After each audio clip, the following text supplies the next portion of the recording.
problema. Ayan, so ibalik muna natin, salpak muna natin yan dyan, tapos try natin pa-spark, no, kung meron. Kickstart, yon, wala talaga.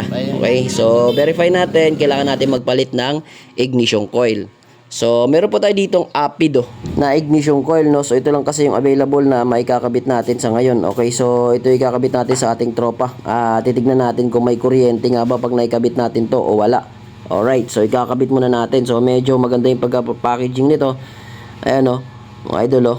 Alright, so try natin ito kung gusto po yung kuryente lumalabas at kung talagang sa ignition coil yung sira, no. So nakita nyo naman na ginawa nating pagto-troubleshoot, no, na sa ignition coil bumabagsak, no, kaya walang kuryenteng lumalabas, no, kasi good na po yung ibang lahat na part, tapos ignition coil ayaw maglabas ng kuryente, kaya siya yung ating papalitan, siya yung ating napagbintangan, kaya palitan na natin yan at subukan para magkaalaman. Para may kabit natin ito dito sa Suzuki Smash, kailangan natin tanggalin itong dalawang parang tenga niya, mga idol, no, kasi sasabit niya pag hindi nyo yan tinanggal. So tatanggalin natin yan para magkaigi dun po sa kanyang salpakan. Okay, tanggalin muna natin.